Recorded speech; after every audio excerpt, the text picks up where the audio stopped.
प्यारे बच्चों, पिछली कक्षा में हमने प्रथम द्विमासिक परीक्षा का कोर्स किया था, यानी पाठ्यक्रम क्या था। अब हमारे द्वितीय द्विमासिक परीक्षा का पाठ्यक्रम प्रारंभ होने जा रहा है। उसमें आपका पाठ 5 है आदर्श दिनचर्या। आदर्श दिनचर्या क्या होती है? दिनचर्या जो हम सुबह से शाम तक के जितने भी अपने कार्यकलाप करते हैं वो हमारी दिनचर्या में शामिल होते हैं। अब वो आदर्श है या नहीं है, यानी अगर हम उसे समय के अनुसार कार्य को करते हैं तो वो हमारी आदर्श दिनचर्या में शामिल होता है। उसमें सबसे पहला आता है समय प्रबंधन।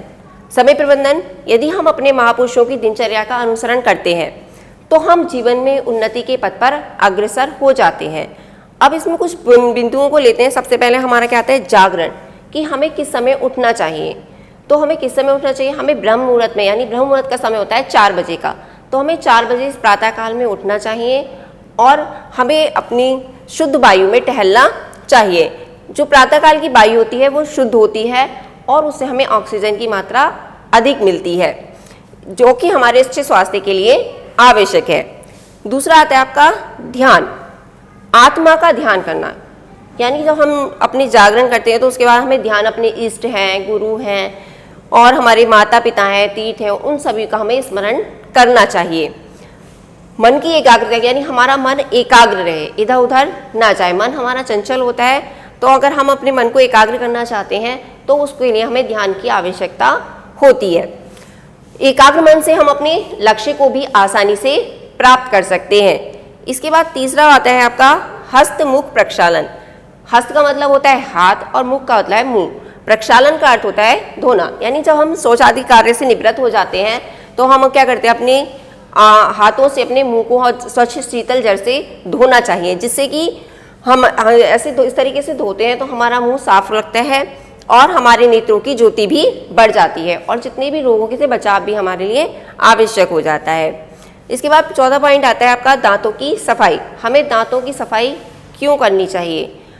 हमें दांतों की सफाई क्यों करनी चाहिए? क्योंकि हमारे दांत स्वच्छ रहते हैं और अगर इसमें कोई कीड़ा वगैरह लग जाता है तो वो भी हमारे इससे, अगर हम प्रतिदिन अपने दांतों की सफाई करते हैं तो उसमें हमारे दांतों में कीड़ा भी नहीं लगता है। अब हम किससे करें? तो दांतों को अच्छे टूथब्रश, नीम, बबूल आदि के दातुन से हमें साफ करना चाहिए। इनको मसूड़ों से नीचे के ऊपर और दांतों पर और नीचे मसूड़ों से ऊपर दांतों पर लाना चाहिए। इससे दांतों की सफाई भी हो जाती है और मसूड़ों की सफाई भी हो जाती है। नीम और बबूल के जो दातुन होते हैं वो कीटाणुनाशक होते हैं, यानी अगर हम इनसे करते हैं तो हमारे जो दांतों में कीड़े वगैरह लगते हैं वो आसानी से नष्ट हो जाते हैं। इसके बाद 5वां पॉइंट आता है आपका मालिश एवं व्यायाम। मालिश किस तरीके से करनी चाहिए? मौसम के अनुसार, कि मौसम में शरीर पर हमें तेल, घी अथवा मक्खन द्वारा मालिश करने से त्वचा के जो रोमकूप होते हैं वो खुल जाते हैं और मांसपेशियों तथा जोड़ों का स्नेहन हो जाता है। मालिश के बाद व्यायाम द्वारा शरीर को क्रियाशील किया जाता है। व्यायाम तब तक करते रहते हैं जब तक पसीना ना आ जाए।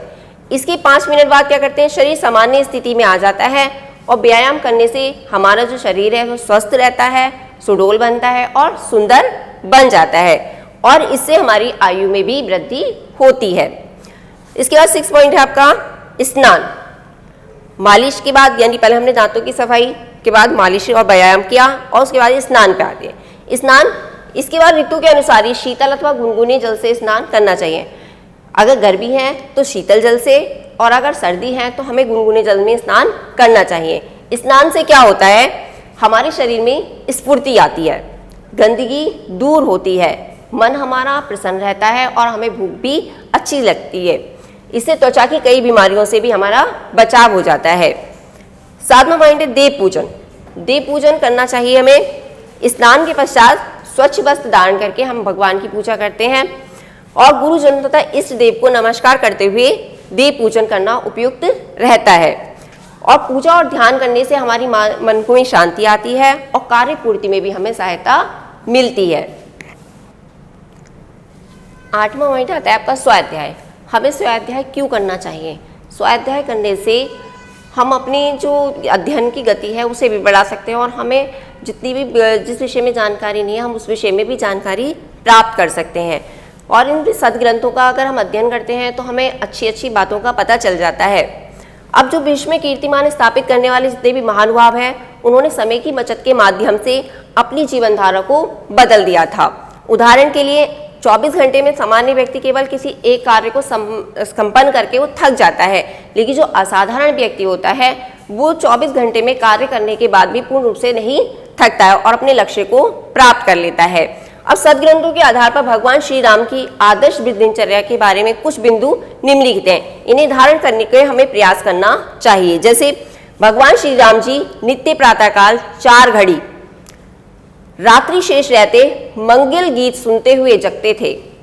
तत्पश्चात शिव देवी, गुरु देवता, पिता तीर्थ, माता देव मंदिर, पूरे क्षेत्रों एवं नदियों का स्मरण करते थे।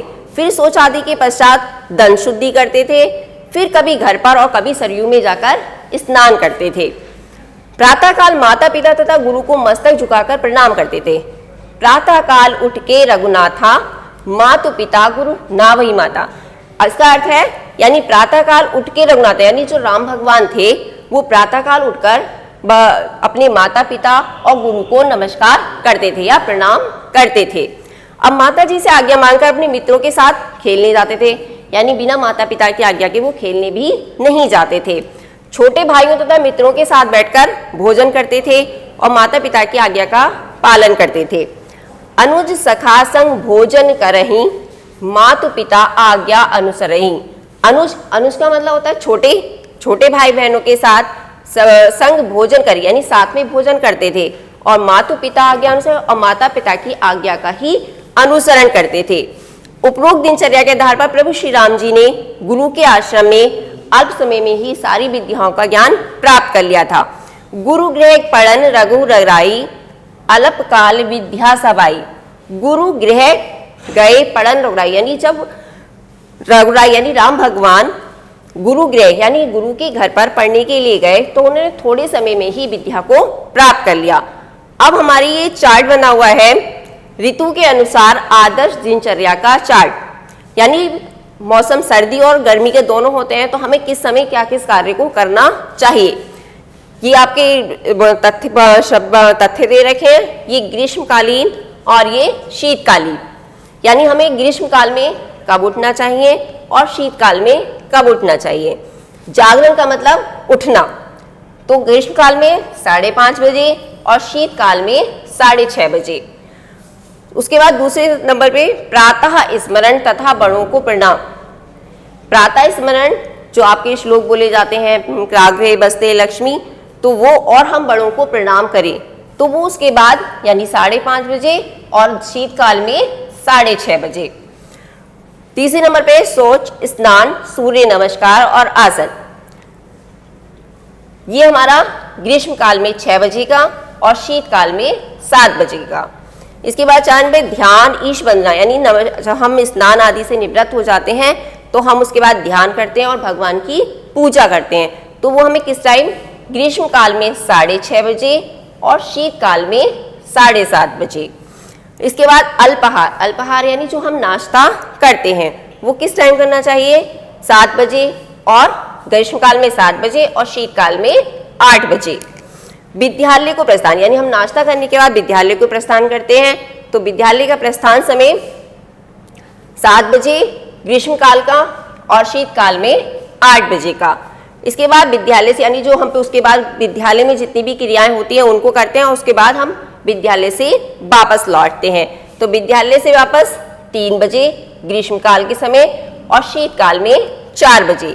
उसके बाद जब हम विद्यालय से वापस आते हैं तो हम भोजन करते हैं, विश्राम करते हैं, तो भोजन और विश्राम का समय 3 से 4:30 बजे तक, कब, ग्रीष्मकाल में, और शीतकाल में 4 से 5 बजे तक।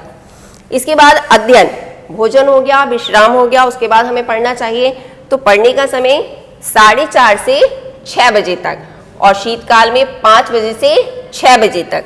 इसके बाद पढ़ने के बाद हमें खेलना चाहिए, तो खेलने का समय 6 से 7 बजे तक और शीतकाल में आपका 6 बजे से 7 बजे, दोनों एक जैसे। इसके बाद हमारा खेलने के बाद आता है संध्या, ध्यान, ईश वंदना, यानी शाम को भी भगवान की पूजा की जाती है, तो वो 7 बजे से 7:30 बजे तक और जाड़ों में भी 7 बजे से 7:30 बजे तक। उसके बाद भोजन होता है आपका 7:30 से 8 बजे तक और शीतकाल में 7:30 से 8 बजे तक। एक जैसा ही है ये। अब उसके बाद फिर हमें पढ़ना चाहिए, तो अध्ययन 8 बजे से 9:30 बजे तक और शीतकाल में 8 बजे से 10 बजे तक।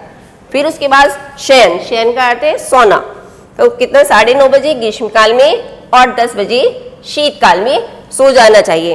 तो इस क्रम से हमारी आदर्श दिनचर्या अपनी अपनी बना ली। तो ये किताब के अनुसार है, लेकिन आप हमें जो बनाते हैं हम अपने अनुसार भी अपनी आदर्श दिनचर्या बना सकते हैं, अपने कार्यों को सही समय पर करके और उनको एक जगह लिख करके हमें किस समय क्या काम करना चाहिए उसको हम कर सकते हैं। तो ये जो चार्ट है अपनी अपनी कॉपीज में आप बना लेंगे आदर्श दिनचर्या का और इसको याद करेंगे।